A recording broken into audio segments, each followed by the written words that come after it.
기도하겠습니다. 하나님 감사합니다.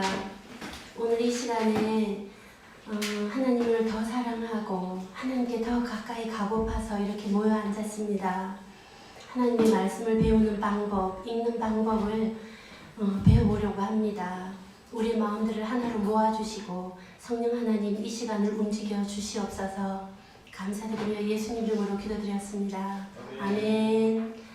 자, 그동안 준비해왔던 시간을 기다렸나요? 네. 성경이 세계적에서 제일 많이 팔리는 책이래요. 그런데 또 참 잘 안 읽혀지는 책이랍니다. 왜 그러냐면 졸린다고 생각한대요. 그리고 성경은 하나님의 말씀을 믿으라고 하는데 사람은 성경을 이해하려고 한대요.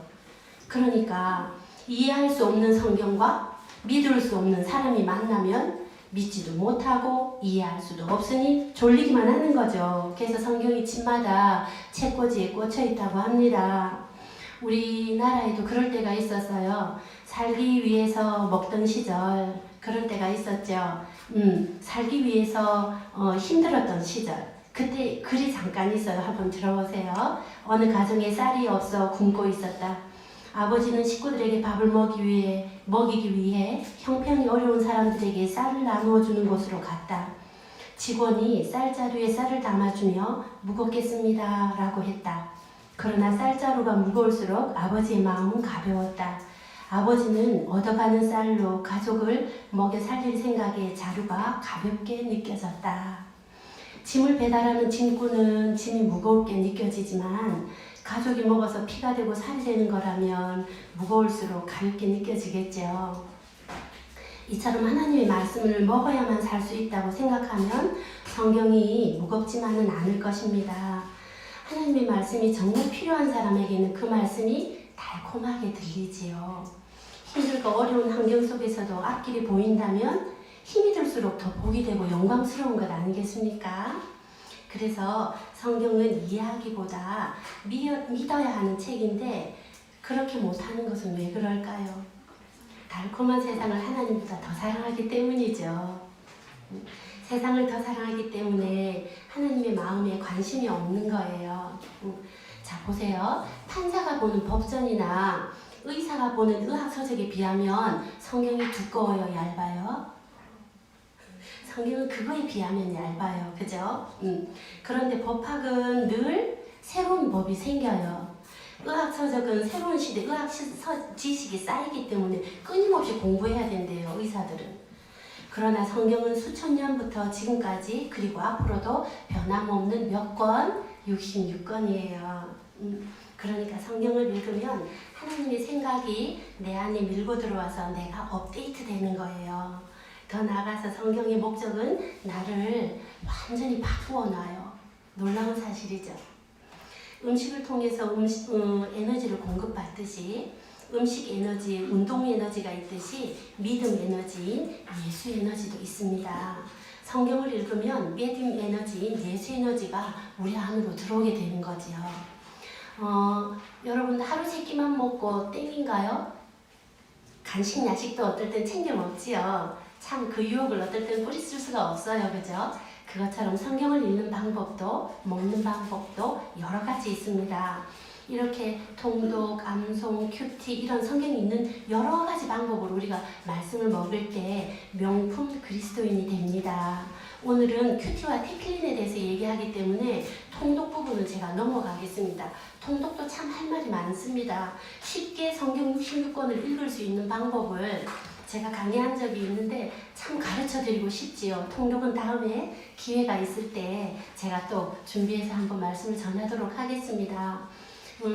쉽게 한 가지로만 얘기를 하면 우리가 어떤 책을 읽을 때 그 내용이 재미가 있으면 그 다음은 어떻게 될까? 어떻게 될까? 하고 이렇게 그 책을 읽을 엔진이 장착이 되면 그 책이 끝까지 읽어져요. 그 내용이 재밌어서. 그런데 성경은 한 권 한 권 66권으로 되어 있다 보니까 이렇게 쭉 읽어지기가 쉽지 않은 게 사실은 성경이에요. 그런데 창세기는 어떤 내용으로 어떤 구조로 쓰여졌는지 엔진을 장착을 딱 시켜주면 읽어지고 출애굽기는 역사서니까 어떻게 읽고, 레위기가 얼마나 좋은 책인지 우리 요즘 수요예배 때 은혜 받고 계시죠? 예수 그리스도의 보혈, 그걸 생각하면 레위기가 그렇게 안 읽어질 수가 없어요. 그죠? 그래서 통독에 대한 이야기는 다음에 제가 또 한번 재미있게 말씀을 드리겠습니다. 오늘은 나눠드린 종이를 보면서 큐티에 대해서 생각해 보겠습니다. 다 알고 있고 많이들 하고 있는데 한 번 더 짚어보고 간단하게 짚어보고 오늘 태필린 얘기를 좀 많이 해보도록 하겠습니다. 큐티는 어떤 프로그램이 아닙니다. 내가 하나님을 규칙적으로 스스로 매일 듣는 훈련을 하는 일입니다. 우리는 너무 하나님께 주세요 주세요 하고 막 너무 그러지만 않는지 모르겠어요. 듣는 시간이에요. 그죠? 콰이어 타임의 약자로서 조용한 시간과 장소를 정하여 매일 하나님을 개인적으로 만나는 시간이며, 성경 말씀을 통하여 나를 향하신 하나님의 음성을 듣고 묵상하며 삶에 적용함으로써 삶의 변화와 성숙을 이루고자 하는 경건 훈련입니다. 매일매일 음식을 먹듯이, 밥을 먹듯이 일정한 양의 하나님의 말씀을 날마다 깊이 묵상하면서 내 삶의 영적인 양식으로 먹는 시간이에요. 그러니까 목사님이 늘 말씀하시는 계시록 3장 20절의 말씀, 그것은 복음 전도용 말씀이 아니라고 늘 말씀하시죠. 어떻게 예수님과 먹고 마시는지를 구체적인 방법을 3장 20절이 참 잘 말해주고 있어요. 그것이 큐티입니다. 자, 큐티의 원조는 누굴까요? 맞아요. 예수님이세요. 마가복음 1장 35절에서 보면 새벽 오히려 미명에 한적한 곳으로 가사 거기서 기도하셨습니다. 예수님은 사역도 하셨지만 밤이 맞도록 기도도 하셨고 새벽 미명에 일어나서 기도도 하셨고 하나님의 말씀을 묵상하셨습니다. 인기가 있을 때도 기적이 일어났을 때도 언제나 대중을 피하고 인기를 피하고 조용히 하나님과 1대1 만남을 가지셨습니다. 그렇습니다. 승리하는 삶의 비결은 하나님과 얼마나 깊이 만나는가에 있고 하나님의 말씀을 얼마나 깊이 묵상하고 그 묵상된 말씀을 내 삶에 어떻게 적용하느냐에 있습니다. 세계를 변화시킨 운동들이 많이 있죠. 그 중에 하나가 영국 캠브리지 대학에서 후포와 토튼이라는 두 친구를 비롯해서 몇몇 학생들이 시작했던 오래전에 경건 훈련이 있었대요. 그 콰이어트 타임, 경건의 시간이라 불렀고 경건의 시간을 기억하자라는 슬로건을 외치며 신앙한 생활 그 대학 안에서 해나갔습니다. 근데 그분들은 결국 캠브리지 7인이 되어서 중국 선교사로 헌신했고 평생 하나님과 동행하면서 주님의 사역을 감당해 나갔습니다. 후에 이들의 그 경건 훈련인 콰이어트 타임이 여러 사람들이 사용하기 시작했고 놀라운 영적인 능력 계속해서 나타나게 되었습니다. 이것이 수많은 선교사, 설교자, 사역자들에게 영적인 뒷받침이 되는 경건 훈련의 방법으로 큐티가 시작되었습니다. 그럼 우리나라에는 어떻게 들어왔을까요? 오래전에 영국 유학을 가셨던 온누리 교회의 고 하용조 목사님이 우리나라에 큐티를 들여오신 분이세요. 그래서 우리도 그 큐티를 지금 하고 있죠. 큐티의 목적은 뭘까요? 첫 번째, 하나님과의 교제예요. 세상에서 승리하기 위해서. 자, 우리는 일주일 168시간을 살아요. 그런데 주일 예배 시간 1시간 내지 1시간 반 정도 드리는 예배로 이 168시간을 버티려고 하니까 번번이 자빠지는 거예요. 그래서 매일매일 하나님을 만나야 해요. 매일매일 아침에 하나님을 만나도요, 사람 말 한마디에 넘어지는 게 우리예요. 그래서 더 다시 다 잡아내고 우리를 이렇게 말씀에 묶는 훈련이, 하나님과 만나는 훈련이 큐티입니다. 사랑하는데 자기야 사랑해 하고는 네 사랑한대 카톡으로 전화로, 그리고 데이트 신청을 안 해, 만나지를 않아. 사랑하는 거예요? 예를 들어서 주님 사랑해요 실컷 내놓고 만나지를 않아. 예수님은 늘 기다리고 계세요. 주님은 기다리고 계시는데 데이트 신청은 안 하고 사랑해요 사랑해요 입으로만 우리가 하고 있는지 모르겠어요. 사람의 생각은 끝이 없고 연약하지만 끝이 있고 연약하지만 하나님의 생각은 끝이 없고 오히려 어때요? 힘이 솟아나게 합니다. 말씀 없는 공부한 사람들은 사탄의 생각이 자기 생각이라고 오해하고 살아요. 하지만 말씀 속에는 하나님의 생각이 있습니다. 우리가 친한 사람에게 비밀 얘기하죠. 큐티를 하면 하나님이 우리에게 비밀 얘기를 해주세요. 두 번째는요, 인격과 삶의 변화예요. 회개와 삶의 변화에 대한 설교를 많이 들어도 변하지 않는 것은 회개가 아니라 후회를 하는 거예요. 말씀을 듣고 그렇게 살아야지 하고 결심을 하는 것은 헌심을 하는 거지 헌신을 하지 않으니까 변화가 일어나지 않습니다. 매일매일 말씀을 먹음으로 주님과 데이트함으로 변화될 수 있습니다. 병원에 가지 않아도 참 많은 마음의 상처들을 고칠 수 있고 치유가 됩니다. 세 번째는 하나님의 인도와 보호를 받을 수 있어요. 우리는 참 인스턴트 시대에 살고 있지요. 즉석의 음식들이 참 많아요. 그런데 신앙은요, 결코 즉석이라는 것이 없습니다. 하나님은 훈련과 연단을 통해서 하나님의 사람들을 만들어 가십니다. 큐티는 영적 마라톤이고 영적 내공을 쌓는 일이고 지구력을 갖는 일이에요. 영적으로. 그럴 때 주님은 우리를 인도하고 보호해 주십니다. 참 감사하지요. 네 번째는요, 주님의 사역을 감당하기 위해. 큐티할 때 참 정말 행복한 것은요, 새 힘이 난다는 거예요. 어디서 그렇게 나게 해주시는지. 단지 교회에서 하는 일만이 사역이 아닙니다.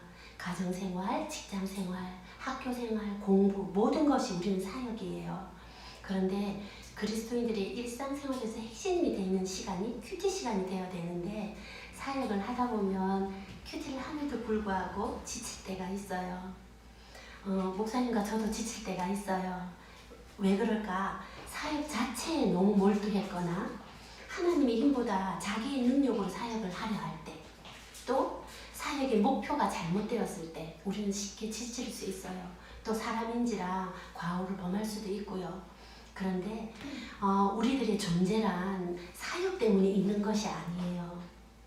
우리는 하나님의 영광을 위하여 존재합니다. 하나님의 명령이기 때문에 우리는 그 일을 해야 되는 것일 뿐이에요. 큐티 생활을 잘 해나가는 사역자는요, 현장에서 잘 흔들리지 않고 승리할 수 있습니다.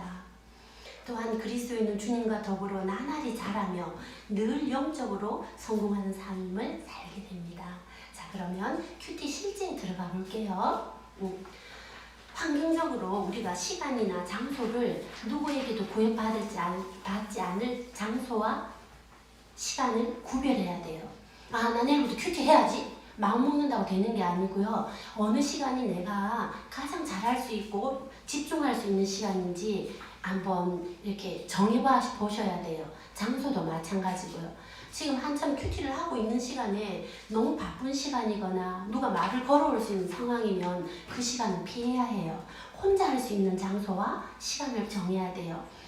나중에도 얘기를 하겠지만 제가 우리 아이들에게는 어려서는 초등학교 때는 예수님이 좋아요. 예조로 큐티를 시켰고요. 중학교 가서는 새나라는 새벽나라를 가지고 둘이를 큐티를 시켰고 성인이 되고 나서는 우리가 지금 하는 큐티를 같이 하고 있거든요.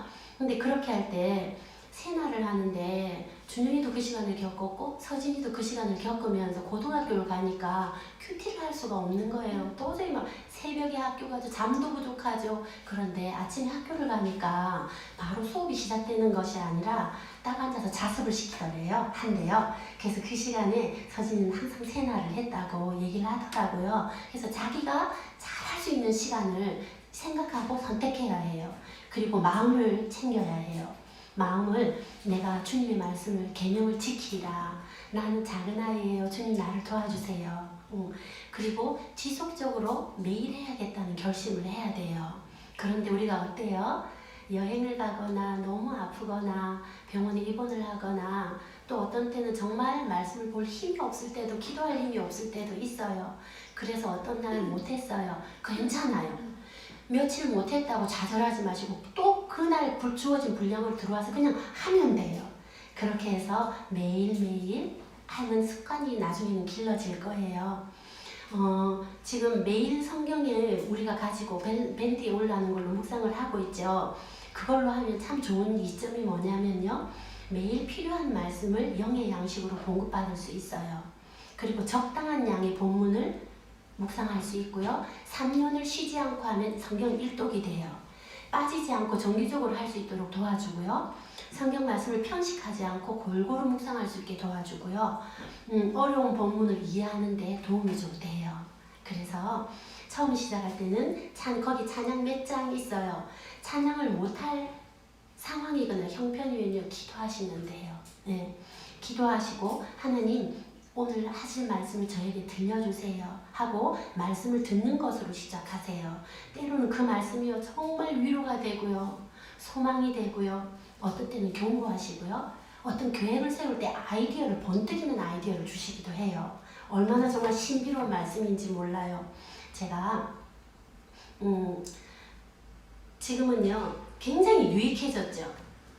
옛날에는요 노트에다가 이렇게 다 썼어요. 제가 큐티 일기가 수십 건이에요. 그래서 몇 권만 들고 와봤어요. 누가 좋은 노트만 주면요 거기다 큐티를 해서 막 빼곡히 큐티를, 이게 언제냐면 2014년에 제가 했던 큐티 노트네요. 그리고 여기 막 적용했던 거, 응답 받았던 거 이런 것들을 한 번씩 들여다보면 얼마나 힘이 나고 좋은지 몰라요. 지금은 우리 교회 홈페이지가 이렇게 있어요. 그죠? 홈페이지 핸드폰에 다 깔아두었나요? 스마트폰에 순기능이에요. 이게 너무 이용하면 좋죠? 자, 교회 홈페이지를 터치했어요. 들어가면 메뉴에 말씀 성경이 있어요. 매일 성경 큐티 누르면 이렇게 오늘의 말씀이 떠요. 그러면은요, 여기서요. 매일 성경과 함께하는 이렇게 뜨죠. 오늘의 큐티 시간입니다. 저는 이 음악이 얼마나 행복한지 몰라요. 울리면. 네. 3월 22일 오늘의 말씀은 자, 이렇게요. 구전 말씀을 귀로 들어요. 옛날에는 성경만 갖고 했거든요. 정말. 근데 이렇게 귀로 들으면서 눈으로 성경을 읽잖아요. 그럼 2번 읽는 게 되죠. 그렇게 해서 본문을 읽고 또 소리내서 내가 한번 읽어볼 수 있으면 더 좋고요. 그렇게 하면 하나님의 성품을, 묵상은 어떤 거냐면요. 읽기는 어떤 그 객관적인 거에 초점이 맞춰져 있어요. 객관적인 사실에. 그런데 묵상은요. 하나님의 성품과 계획을 깨닫는 데서 오는 나의 변화에 초점이 있어요. 그리고 묵상을 하면서 하나님의 성품을 한번 찾아보는 거예요. 그 말씀에 나를 한번 비추어 보는 거예요. 내가 고백해야 할 죄가 있는지, 실천해야 될 행동이 있는지 살펴보고요. 어떤 때는요, 말씀이 좀 어렵고 또 마음이 조금 어떤 때 산만할 때도 있어요. 집중이 잘 안 돼요. 그럴 때 어떤 때는요, 어떤 한 문맥이나 단어에 꽂힐 때도 있어요.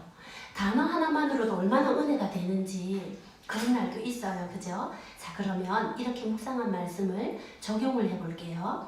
적용은요, 개인적이어야 돼요. 그리고 구체적이어야 되고요. 실천 가능한 것이어야 돼요. 빛과 소금이 되겠습니다. 이건 아니에요. 형제를 사랑하겠습니다. 어떻게? 어떻게? 실천 가능한 것을 적어야 하고 그거를 그날 하루 동안 적용해 보는 거예요. 제가 그동안 오랫동안 연락하지 못했던 말씀 묵상하는 친구가 생각이 났어. 주님, 오늘 그 친구에게 전화하고 화해하겠습니다. 전화하고 화해하고.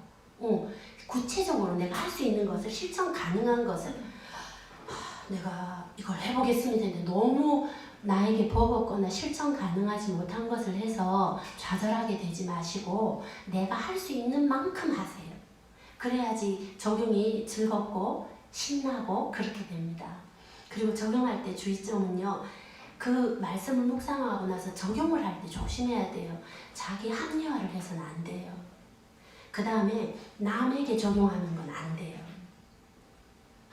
이 말씀 누가 들어야 되는데, 야, 나 꼭 듣고 이거 적용했으면 좋겠다. 이건 안 된다는 거예요. 큐티는 내가 하는 거예요. 그래서 우리 나눔방에는 그런 분이 없는데 큐티 나눔방에 가끔 제가 온누리 교회하고 할 때, 옛날에 할 때 들어가서 보면요. 용어가 나는이어야 돼요. 그죠?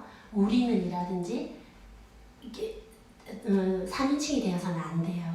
내가 되어서 나에게 적용해야 돼요. 그죠? 그래서 처음엔 조금 힘들 수 있어요. 그런데 지속적으로 하다 보면 그게 훈련이 되어서요. 참 쉽게 할 수 있게 돼요. 그 다음에 적용을 가지고 마지막 밤에 잘 때 기도하고 하나님 감사합니다. 오늘 이것을 적용했던 이런 즐거움이 있네요. 이런 것을요. 가정에서 아이들과 같이 큐티를 하니까요. 학교에서 힘들었거나 직장에서 힘들었는데 엄마 오늘 아침 이 큐티를 하고 이렇게 와서 오늘 하루를 이런 일이 있었거든. 와 뒤집어지려다가 내가 그 말씀 때문에 참았잖아요. 이런 나눔을요 저녁에 와서 같이 저녁 먹으면서 하고요. 잠들기 전에는 아이들과 함께 하고요. 얼마나 행복한지 모릅니다. 그래서 꼭 하나가 되어야 돼요. 말씀으로 그죠? 그래서 체험된 말씀을 이렇게 나누는데 우리는 밴드에서 하는데요. 저는 우리 밴드 큐티 나눔방이 믿음의 수다방이 되었으면 좋겠어요. 제가 큐티 한번 썼죠. 다른 어떤 힘든 이야기를 주저주저 하는 방이 아니라 정말 힘을 주고 용기가 되고 위로가 되고 소망이 되는 이런 글들이 왔다 갔다 하는 믿음의 수다방이 되었으면 좋겠어요. 그래서 이 스마트폰이 생긴 이후에 집에서 할 시간이 없으면 이건요 차에서도 할 수 있어요. 그렇죠. 혼자 있는 차 안에서 틀어놓고 가면서도 큐티할 수 있고요. 우리는 한 번씩 가족이 다 같이 아침에 갑자기 장례가 나서 떠날 때 차 안에서 다 같이 틀어놓고 큐티했었거든요. 그렇게 하고 같이 올리고 나누고 참 좋습니다. 스마트폰 잘 이용하십시오.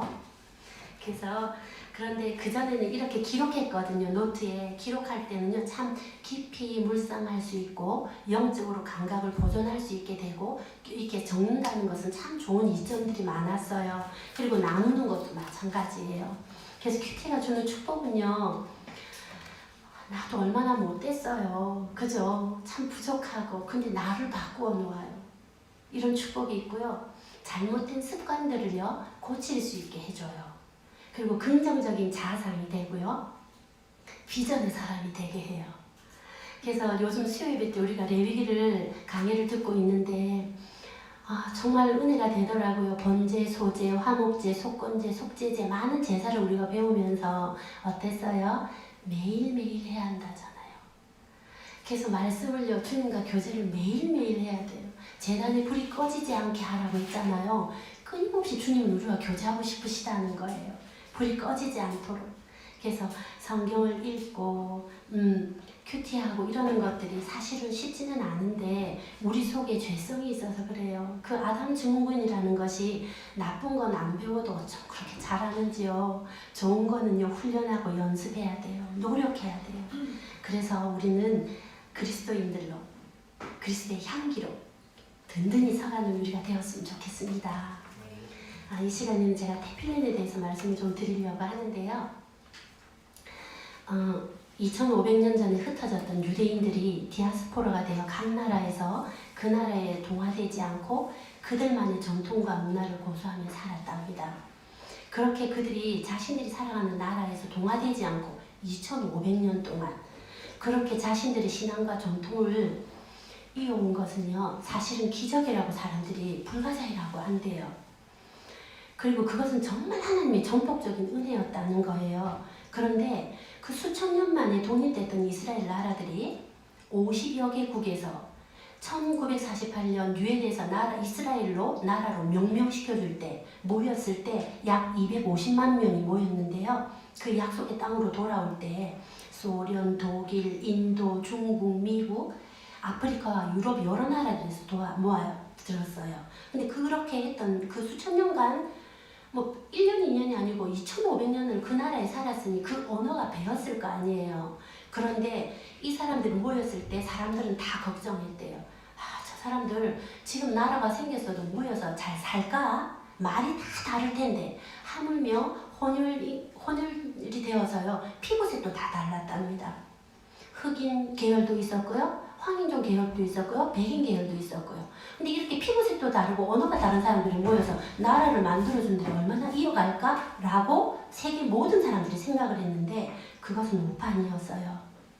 그들이 주후 270년에 예루살렘 성전이 무너지고 각 나라로 흩어져서 종교적인 전통을 지키기 위해서 가족별로 안식일을 지키고 절기를 지키면서 한 가지 포기하지 않았던 것은요. 자신들의 종교의 기본이 되는 모든 것들이 히브리어로 기록되었기 때문에 히브리어를 계속 사용했다는 거예요. 그 히브리어로 다시 모여서 늘 흩어져 있으면서도 그들은 히브리어로 된 성경과 탈무드를 아이들에게 가르치고 가정에서 예배드릴 때 쓰고 있기 때문에 사람들이 걱정하는 것과는 달리 너무도 빨리 하나가 되었답니다. 그래서 그 히브리어 고어로 되어 있는 것을 현대어로 바꾼 집안이 있었어요. 3대를 이어서 아버지, 아들이 히브리어 사전을 펴내고 세 번째 아들은 히브리어로 된 신문을 펴내서 이스라엘 민족들이 이스라엘로 복귀했을 때 한 거의 1, 2년 만에 히브리어를 하나가 싹 돼서 유월절 절기, 초막절 절기를 모여서 히브리어를 그대로 드려도 다 따라했다는 거예요. 그 나라 언어대로 조금씩 발음이나 이런 거 바뀌어 있었던 것들이 모여서 하나가 되는데 금방 되었다는 거예요. 이것은 정말 기적이랍니다. 그래서 보편적으로 역사가들의 연구에 의하면 어떤 민족들이 다른 민족에 동화되는 것은 100년의 시간이면 충분하대요. 그러나 유대인은 2500년을 남의 나라에 살면서 어땠어요? 많이 죽기도 했죠. 세계 2차 대전 때. 핍박 가운데 살면서도 같은 생각, 같은 비전, 같은 신앙과 같은 전통으로 이런 신비로운 사건을 만들어냈어요. 유대인의 생존 비밀에는요, 뭐가 있었을까요? 테필린이 있었어요. 지금 현재 유대인은요, 전 세계 1,500만 명이 지금도 흩어져서 살고 있대요. 이스라엘 땅에 약 650만 명이 살고 있고 해외에 거주하는 유대인이 900만 명이라고 합니다. 그 중에 미국에 살고 있는 사람이 600만 명이래요. 그들이 세계 100여 나라에 분포되어 지금도 살아가고 있는데요. 현재 생존하는 민족 중에 외국에 가장 많이 살고 있는 민족이 유대인이라고 합니다. 그러나 그들은 신기하게도 각자 사는 나라는 달라도 하나님을 섬기고 하나의 성경을 믿으며 같은 언어와 하나로서 민족의식을 가지고 있다는 거예요. 그게 히브리어를 쓰기 때문에 가능한 거예요.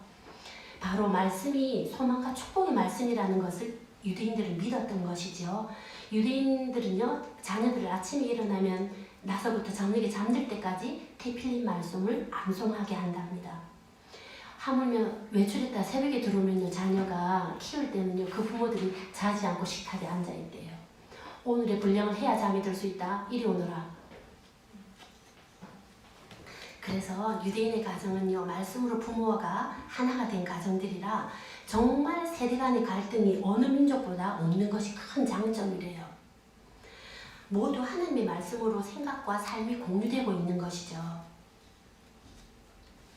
이스라엘 아이들은요, 어릴 때부터 무조건 테필린 말씀을 암송하고 자라는데요. 그게 교육의 핵심이래요. 최고 강한 나라가 그 땅 옛날에 어디였어요? 로마라는 나라가 있었어요. 이 로마는요, 이스라엘을 핍박하고 점령했던 나라예요. 이 로마는요, 어릴 때부터 칼과 창을 쓰는 법을 배웠대요.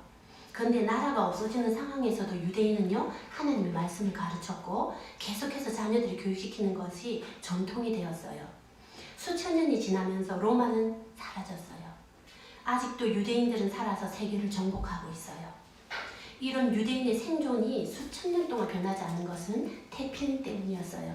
그런데 한 가지 우리가 기억할 것은요, 우리는 구약과 신약을 조금 다르게 이해하고, 제가 이 테필린이라는 책을 읽으면서 제 생각의 틀을 하나 낀 것이 있어요. 신약은요, 끝없이 복음에 대해서, 구원에 대해서, 은혜에 대해서 말씀하고 있어요. 왜요? 우리는 이방인이에요. 이방인에게 복음이 전해지는 데 사용됐어요. 신약은 많이 쓰여졌어요. 그렇게. 근데 구약은 어때요? 유대인은요, 우리와 구원관 자체가 다른 사람들이에요. 이 사람들은요, 태어나면서부터 우리는 하나님께 선택받았어. 우리는 선민이야. 우리는 이미 구원받은 사람들인 거예요. 그래서 어떻게 보면요, 구약에 나온 율법이나 많은 율법서들이요, 구약에 나오는 성경이 훨씬요, 성화를 많이 강조하고 있다는 것이에요. 하나님의 백성은 이렇게 살아야 돼, 이렇게 살아야 돼. 이미 구원받았어. 구원관에서 흔들리지 않는 사람들이에요, 유대인들은. 우리는요, 이방민족이기 때문에, 우리는 구원관이 흔들릴 수 있기 때문에 로마서 사도행전 끝없이 구원받아야 해. 복음이 뭐야? 신약에는 훨씬 복음이 많이 강조되어 있어요. 그런데 유대인들은 뭘 놓쳤어요? 신약에 오신 예수 그리스도를 인정하지 않으므로 그 사람들은 하나님의 말씀을 지키고는 살았는데 구원받지 못해요. 우리는요, 그 예수 그리스도를 믿음으로 구원은 받아요. 그런데 하물며 그 구약 시대에 사실만 믿고 있으면서도 그 말씀만 지키고 살았는데도 유대인들은 이렇게 복을 받았어요. 우리가 훨씬 유리한 정점에 있어요. 우리는 이미 구원받은 데다가 이 태필린 말씀, 유대 교육법만 우리가 들어오면 우리 유대인보다 훨씬 나은 삶을 살 수 있는 확률이 훨씬 높죠. 세계의 주인공이 유대인이에요. 한번 들어보세요. 유대인들은 어떻게 세계 주인공이 되었을까요? 삶의 방식 자체가 우리랑 달랐어요. 우리가 살고 있는 지구상에 있는 유대인은 약 1,500만 명. 그러면 세계 인구는 60억. 인구의 0.25% 정도가 유대인이에요. 그러면 노벨 문학상, 노벨 수상자 가운데 유대인이 거의 대략 30% 정도 된다고 합니다. 지난 100년간 300명 정도의 노벨상을 수상한 사람들 중에 유대인이 100명이랍니다. 이 수치는 보세요. 유대인의 인구 0.25대 세계 인구 99.7%예요. 이것을 다시 산술적으로 환산을 하면 유대인은 일당 400을 감당하는 사람들이에요. 과학적으로 이건 불가능한 수치예요. 어떻게 한 사람이 일당 400을 해요? 하나님의 말씀대로 순종하고 그 축복을 이 땅에서 받기 때문에, 하나님이 하시기 때문에 가능한 일이에요. 세계를 움직인 가장 유명한 사람 5사람을 한번 꼽아볼게요.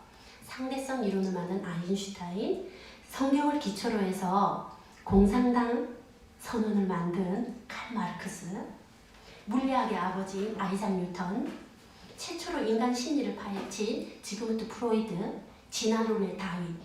이 5사람 중에 진화론의 다윈 빼고 4사람은 다 유대인이에요. 노벨상의 경우에는요, 경제학 부분은 65%, 물리학 부분 분야에서는 22%, 의학 부분에서는 23%, 그 외에는 18% 정도의 유대인이 수상했답니다. 미국의 변호사는 20%, 70만 명의 변호사 중에 14만 명이 유대인이래요. 미국의 최고의 재벌 30%가 유대인이에요. 유명 대학의 법대 교수 반 이상이 유대인입니다. 미국에. 프린스턴 대학을 움직이는 총장이야 중요한 사람들의 90%가 유대인이라고 합니다. 뿐만 아니라 영화 산업, 스필버그 잘 아시죠? 이처럼 적은 숫자의 민족이 전 분야의 리더와 중심인물이 되었던 그 비밀이 어딨냐면요, 태필린에 있었어요. 제가 깜짝 놀랐어요. 이 책 읽으면서. 그들이 각 분야에서 이렇게 두드러지게 일하는 것은 바로 태필린의 말씀을 어린 시절부터 공부한 결과라는 거예요.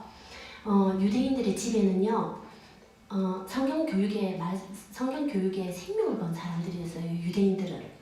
집에 TV가 없고 13세 이전에는 컴퓨터를 거의 사용할 수 있는 환경을 만들어주질 않는다고 해요.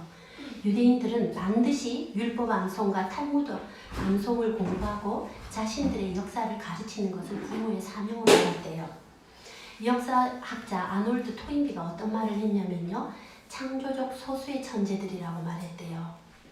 그 천재들이 하나님의 말씀이 그들을 오늘날 세계를 움직이는 유대인들로 만들었어요. 근데 그 유대인들이 뉴욕에 처음 들어갔을 때는 어떻게 들어갔어요? 살 돈이 없어서 처음 이민 갔을 때는 할렘가에 달새방에 다들 살았대요. 그런데 그 건물주들이 되고 월가를 장악한 유대인들이 되었어요. 이 유대인들의 교육법에 학가다라는 교육법이 있는데요. 이 교육법은요, 반복 교육법이에요.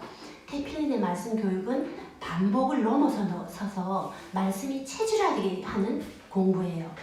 성경적인 자녀 교육은요, 유대인들은 다른 사람들보다 더 똑똑하고 많이 배우고 성공하라고 가르치지 않는데요. 하나님이 알려주신 특별한 교육 방법을 따라 하나님이 주신 달란트로 좀 다른 사람들과 다르게 특별하게 살라고 가르친다고 합니다. 대학교에 가기 전까지는요, 답답할 정도로 신앙교육 중심이랍니다. 초중고등학교도요, 오전에는요, 완전히 다 신앙교육, 탈무드 교육이고요, 태필린 교육이고요, 오후에는 일반 교육을 하고 집을 간대요. 신앙교육이 60%, 일반 교육이 40%. 이렇게 교육하는데도 미국의 10대 대학에 입학하는 수치가 비교할 수 없이 많다는 거예요.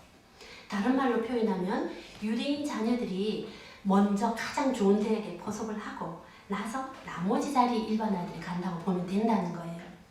사실 부인할 수 없는 사실이 세계를 지배하는 것이 미국이죠. 이러한 미국을 지배하는 것이 유대인이에요.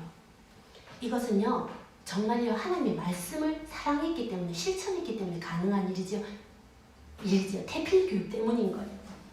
태필리는요, 우리도 해봐서 알지만 정말 단순 무식하게 반복해서 하나님의 말씀을 가르치고 외우고 암송하여 그 말씀이 삶으로 자동으로 실천화돼서 체질화되는 거예요. 우리 한국교회도요, 앞으로 건물만 남고 성도들이 없어지는 시절이 올지도 몰라요. 말씀 교육을 하지 않는다면. 이 태필린 교육이요, 실제로 저희가 이스라엘에 가보니까요, 어느 유적지를 갔는데 유대인 아이들이 그 탐방 왔어요. 그 현장 학습이라고 그러죠. 왔는데 무르르 애들이 왔는데 정말 다 이렇게 하고 왔어요. 유대인 모자를 쓰고 미관과 팔에 전부 태필린을 감고 왔어요. 이 태필린 학가다 교육법은요, 신명기에 나오죠. 미간에 붙이고 손목에 메고 집에 문설주와 바깥문에 붙이라고 했어요. 말씀을. 미간에 왜 붙일까요? 종합적인 판단을 하는 기관이 머리예요. 하나님은 그걸 아셨어요. 하나님의 말씀이 우리의 머리의 중심에 있어서 말씀 중심으로 살아가는 거예요. 손목에는 왜 메었을까요? 이렇게 머리로 생각한 것을요, 행동으로 옮길 때 손과 발로 제일 먼저 나가요. 행위와 실천의 지침이 되라는 거예요. 팔에 감은 것은. 그럼 집에는요, 집안의 중심이 말씀이 되라는 것이에요. 바깥문에는요, 사회생활은요, 말씀 중심으로 살아라는 거예요. 그렇게 살면요, 나가서 리더가 될 수밖에 없어요. 유대인들은 알았어요. 말씀대로 살면 축복이 온다는 것을. 그 영어의 bless라는 단어가 피라는 블러드에서 파생했대요. 우리는 복을 받지만 예수 그리스도의 피 흘림이 없었다면 복은 없어요. 이른비와 늦은비의 축복이 적당한 때, 이런 뜻이래요. 히브리 말로 빼앗도라고 하는데요. 이것은요, 꼭 필요한 그때마다 내가 줄 것이다 라는 뜻이래요. 축복의 타이밍을 하나님이 조절하신다는 말씀이세요. 근데 참 많은 축복의 현장에 유대인들이 있었어요. 다시 태필린 교육은요, 실제 아이들이 말을 배울 때 엄마 하고 하는 것은요, 3000번이라는 엄마라는 단어를 들을 때 톡 튀어나온대요. 그래서 유대인은 성경교육, 이 태필린 교육을 언제 시작하냐면요, 4세부터 14세까지 시키는데요. 그 이후에는 저절로 된대요. 근데 4살 때 아이에게 창세기 1장 1절을 가지고요, 태초에를요 3000번 했다는 거예요. 그 아이가 태초에 튀어나오게. 그런데 이 태초에 창세기 1장 1절 말씀이요, 우리말은 태초에 하나님이 천지를 창조하시니라 이렇게 네 구분으로 되어 있는데 히브리어는 6단어로 되어 있대요. 이거를요 1절만 외우게 하는데 거의 빠른 아이는 3개월, 늦은 아이는 거의 6개월 걸린대요. 참 유대인 부모들 대단합니다. 그것을요, 아이의 전두엽에 있는 뉴런이 최고로 활발하게 활동해서 슈퍼컴퓨터의 두뇌로 바뀌고요, 그 어떤 것이 입력되고 귀로 듣게 되면 어떤 내용이라 할지라도 사진 촬영하는 것처럼 그 말들이 입력되는 뇌구조로 바뀌어 간대요. 애들이. 이런 것은요, 이미 성경 토라를 암송하는 아이들의 IQ가 대부분 150이 넘는 천재적인 머리 구조로 바뀐다고 임상이 나왔어요. 그래서 창세기 10장을 넘어가면요, 그때부터는 아이들이요, 부모가 성경을 읽어주고 아이들이 듣게 되는데, 빠른 아이들은요 3번만 들으면 암기가 되고요, 다시 3번을 암송하면 그 뇌에 새겨진대요. 점점점 빨라지는 거죠. 그래서 창세기, 출애굽기, 레위기, 민수기, 신명기를 암송하고 다른 성경책들로 암송하는 대단한 사람들. 리더가 되면 당연한지도 모르겠어요. 그런데 여러분, 암송을 태필린을 저랑 같이 해보셨잖아요. 해보니까 쉬웠어요? 어려웠어요? 어떨 때는 조금 힘들 때도 있어요. 그게 왜 그러냐면요, 성경 암송은요 생존하는데 최우선적인 일이 아니라서 그래요. 그리고 어른이 되어서 태필린을 하면 더 힘들대요. 이게. 그래서 저는 이번 책을 읽으면서 결심했어요. 죽는 날까지 태필린 팀을 이끌리라. 그래서 우리 아이들은 천재로 키우리라. 막 이런 소망이 이 책을 읽는데 막 생기는 거예요. 이 사람들은요, 지금도 모여서요, 애고 어른이고 이렇게요, 태필린을 다 감고 있고요, 생활을 하고 있고요. 지금도 유대인들은 모여서 이렇게 통일교복에서 유월절, 수상절을요, 지금도 히브리 말로 다 같이 드리고 있대요. 애부터 어른까지. 너무너무 수장절을 하고 있는 모습이 지금 현재. 그래서 이 성경은요, 성경 암송은요, 아까는 큐티에 대해서 말씀드렸죠. 암송은 단순히 암기가 아니에요. 이 여기에 나오는 색이라, 내 마음에 이 말씀을 새기라는 이 말씀은요, 명령형 동사 히브리어의 의미인데요. 송곳을 가지고 하나님의 말씀을 돌에 새기듯이 너의 마음에 새기라는 뜻이에요. 그러니까 마음에 새겨진 암송은 글씨를 외우는 게 아니에요. 마음에 이 암송이 말씀이 새겨질 때까지 또 외우고 또 외우고 또 외우고 이렇게 하라는 말이에요. 마음에 새겨지도록. 저는 사모님들과 대필림방을 한 지 지금 한 3년 되었고요. 우리 팀들하고 너무 좋아서 우리 팀들이 제가 주단문교에서 시작을 해서 한 지 1년 반 정도 되었는데요. 야고보서 1, 2, 3, 4, 5장 우리가 나와서 막 전장을 외우니까 성도들이 그게 도전이 되면 좋겠는데 눌릴 때도 있는 것 같아요. 아, 난 암송 못해. 머리가 안 좋아가지고 난 못하겠어. 그 도전을 제가 다시 하기를 부탁을 드립니다. 내일부터 로마서 12장이 들어갈 텐데요. 너무너무 좋은 주옥 같은 말씀이에요. 사모님들과 함께 요한복음 1장 15장을 암송을 했어요. 나는 포도나무요, 내 아버지는 농부라. 주님이 나에게 친구 되어주시겠다는 요한복음 15장을 외우는데 얼마나 눈물이 나는지 참 은혜의 시간을 보내고 있습니다. 70이 넘은 사모님도 하고 계세요. 사모라서 하는 게 아니에요. 제가 해보니까 누구나 할 수 있어요. 그래서 목사님이 한번 말씀하신 적이 있는데 말씀으로 단장하고 이게 코스메틱이라는 어원이 있다고 했잖아요.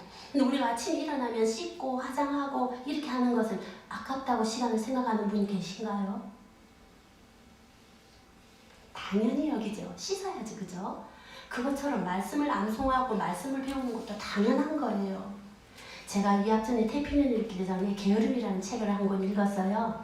그 책을 읽으면서 제가 다시 한번 게으름에 대해서 다시 정의를 내리는 계기가 되었어요. 단순히 시간을 허비하거나 뒹굴뒹굴 하는 것이 게으름이 아니에요. 마땅히 해야 할 일에 최선을 다하지 않는 것, 귀찮은 부분은 소홀히 하는 것, 해야 할 의무를 저버리는 것도 게으름이라는 걸 알게 됐어요. 또한 게으름은요, 우리를 이기적인 삶으로 끌고 가서요, 하나님의 도우심을 입지 못하게 해요. 영적인 싸움에서 패배하게 해요. 부지런한 사람은요, 해야 될 것을요, 효과적으로 어떻게 할 것인지 연구하는데요, 게으른 사람은요, 할 일을 안 할 구실을 찾아요. 그 로또 복권 있죠? 그게 당첨될 확률이 800만 분의 1이래요. 1년에 내가 번개를 2번 맞거나 1년에 교통사고가 5번 나는 확률이래요. 근데 신앙생활도 이런 것 같아요. 꾸준히 노력하면서 한 발 한 발 나아가는 것을 참 피곤해하고요. 힘들어하면서 한 방에 모든 것이 해결되기를 원해요. 은혜의 세계는 한 방이 되는 것이 아닙니다. 날마다 죄를 죽이고 나를 부인하고 매일매일 거듭돼야 돼요. 매일매일. 왜 사람들이 최선을 다하지 않을까요? 답은 간단해요. 최선을 다하면 힘이 드니까. 참된 아멘은 입으로 하는 것이 아니고요, 삶으로 하는 것이에요. 우리가 하루 중에 하나님을 바라보고 기도하고 묵상하고 말씀을 보는 시간은 그 하루에 어떤 것보다도 귀하고 삶의 뿌리이며 절대 다른 시간과 침범되어서는 안 되는 시간입니다. 그러므로 이 세상에서 어리석은 사람들은 다른 일에 신경 쓰고 바빠서 하나님과의 관계에 은혜에 쏟을 시간을 없애버리는 사람이에요. 우리는 꼭 하나님과 만나고 살아야 해요. 네, 그래서 정말 태필린을 제가 할 때마다 우리 아이들도 지금 성경 읽기로 제가 이끌고 가면서 끝없이 격려하고 이렇게 하죠. 오늘 온 분들에게 제가 태필린을 강의를 하고 나눠드리려고 선물 주머니를 준비해 왔거든요. 오신 분들은 나누어 드릴게요. 봄이라서 벚꽃에다가 제가 담아와 봤어요. 실제로 유대인들은요, 애기들에게 말씀을 암송하고 태필린을 할 때 달달한 걸 먹였대요. 달고 오묘한 말씀. 그래서 제가 단 거를 준비했고요. 금으로 다 포장된 걸 한번 준비해 봤어요. 신경 써서. 금보다 귀한 하나님의 말씀을 사탕을 빨면서 대필린 하시길 바랍니다. 그래서 두려워하는 분들에게 제가 이런 태필린을 하면은 개수기를 드려요. 그러면요 그날 1절 말씀이 주어지면 외우면서 여호와는 나의 목자시니 부족함이 없으리로다. 여호와는 나의 목자시니 부족함이 없으리로다. 한요 50 모르겠으면 처음에 50번 정도 보고 읽으면서 이렇게 하면요 안 보고 하면 50번 넘어가면 그냥 돼요. 경험해 보셨죠? 네, 그래서 태필린은요 죽을 때까지 합시다 여러분.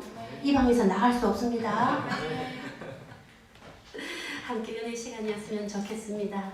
마무리하면서 기도할게요.